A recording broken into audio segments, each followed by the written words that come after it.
Mike is here with an update on the Miggy Watch.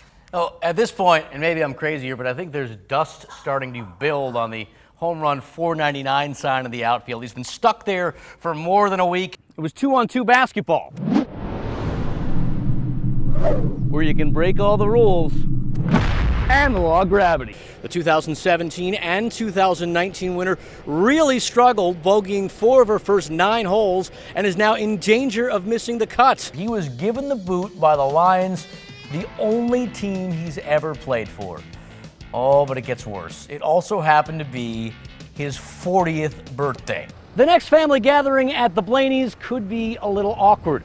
Ryan Blaney won the Firekeepers Casino 400, beating out the man who is currently dating his sister. It's too early to say if the Pistons made the right pick in this year's draft, but that's not stopping their fans from forming stupid opinions. But back in 1989, they were 3 single guys trying to survive, working for the legendary Judd Heathcote. All right, Jamal, let me ask you this. If the U.S. said, you know what, you can go, what kind of a message would that send to the other athletes who in the past have been punished for similar instances? There it is. We always Beautiful love to sunset. see those. I feel like I'm on a date with you guys right now, watching the sunset together. I'm so happy to be with you.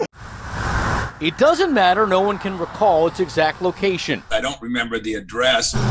Or that some of the details have been lost through time. All I know is it was very close to the Burger King. What matters is that each man can remember how one home helped make them the leaders they are today. I think it shaped all of us because none of us were making any money. You know, the only reason we weren't married is we didn't have enough money to take girls out on a date. This was the life of 3 up-and-coming Michigan State coaches in the late 1980s. Tom Izzo, Tom Crean, and Jim Boylan are big time now, but back in 1989, they were 3 single guys trying to survive, working for the legendary Judd Heathcote and trying to save a buck by rooming together in a 3-bedroom house in Hazlitt. But my room was good. It was certainly the best investment you could possibly make because Tom charged Jim Boylan and myself $200 a month to live with him. Izzo owned the house. I was a slumlord. So he got to make the rules. One of my favorite things about Tom Izzo is he hasn't changed a bit. And just as his current players at Michigan State would attest, Izzo ran a tight ship. Crean and Boylan were expected to chip in with the chores and keep things clean, a skill Crean admits wasn't his strongest. I'm sure I didn't carry my weight like Jim and Tom did, but fortunately they never kicked me out.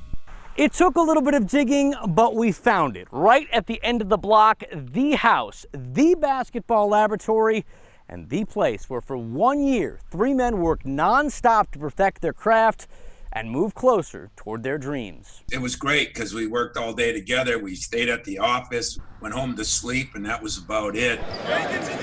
For each future head coach, there was no escaping basketball. And that was exactly the way they liked it. Because not only were they learning on the job, they were also learning from each other. I learned from Tom Izzo that, you got to try to push your guys to a place they can't take themselves. And you do that by having a relationship with them first.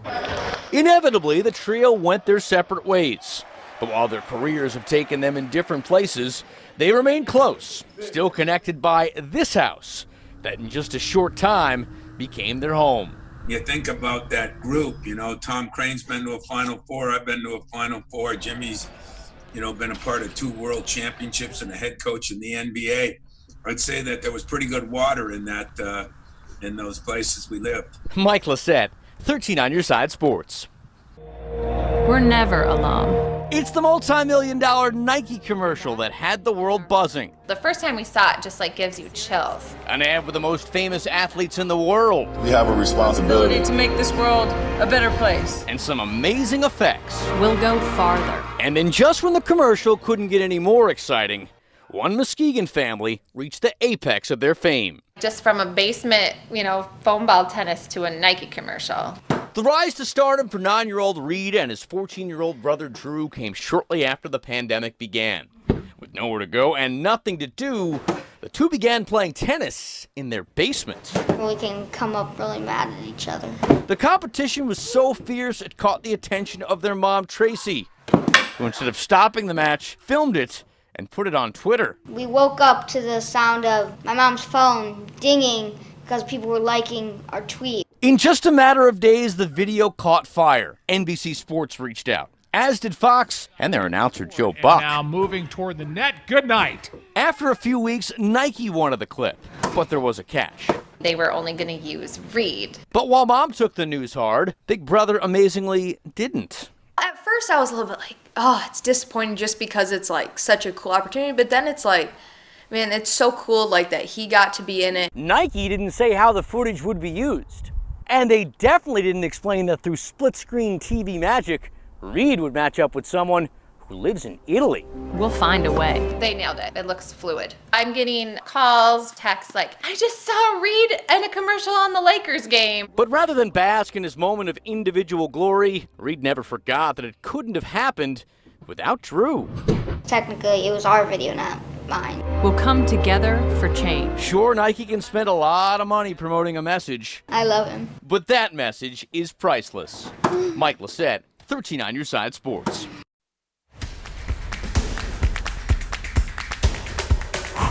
Much to the disappointment of everyone there, it was not a day for the ages at Comerica. In fact, at the Tigers-Indians game, fans were denied history not once, but twice. But for such a one-sided game, there was a significant amount of drama in this one. First, here's what Miguel Cabrera did, or rather didn't do. He went 0 for 3 with a pair of strikeouts. He remains one homer away from 500 in his career.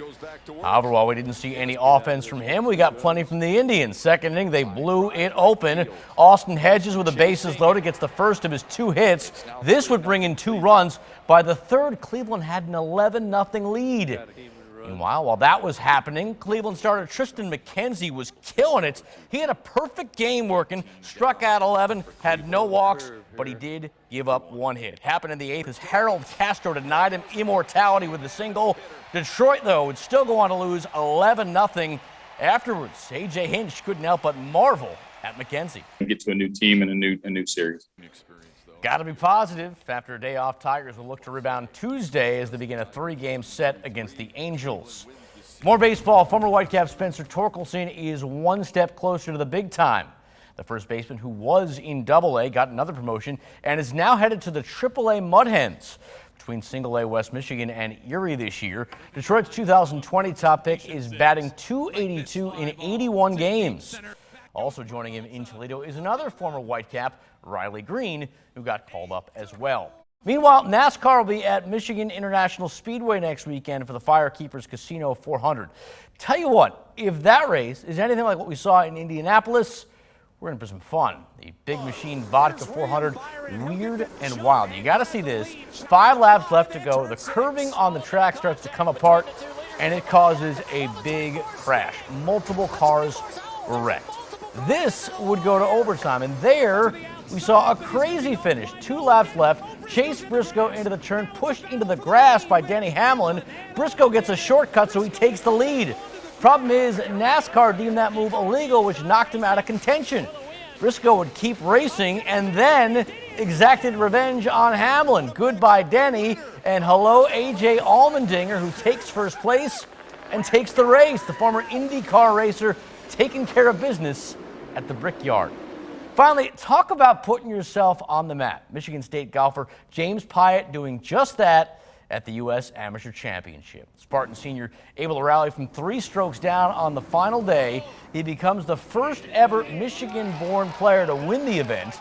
And in doing so, he automatically qualifies for the Masters, the U.S. Open, and the Open Championship. That's sports. Michael Barron's coming back with your final forecast after the break.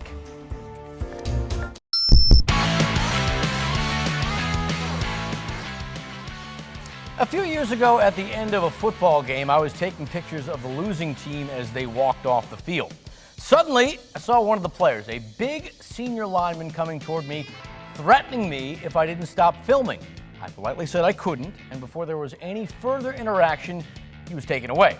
I'm not sure how the rest of that conversation would have gone, probably not well, but I'll tell you what I would have told him. As a journalist, for good or bad, it's my job to get the story, and right now, you losing, unfortunately, is the story. I bring this up on the heels of a social media post from American swimmer Simone Manuel. Following a disappointing performance in Tokyo this week, she sent out this tweet, quote, "Please stop interviewing athletes after a disappointing performance before they have any time to process anything.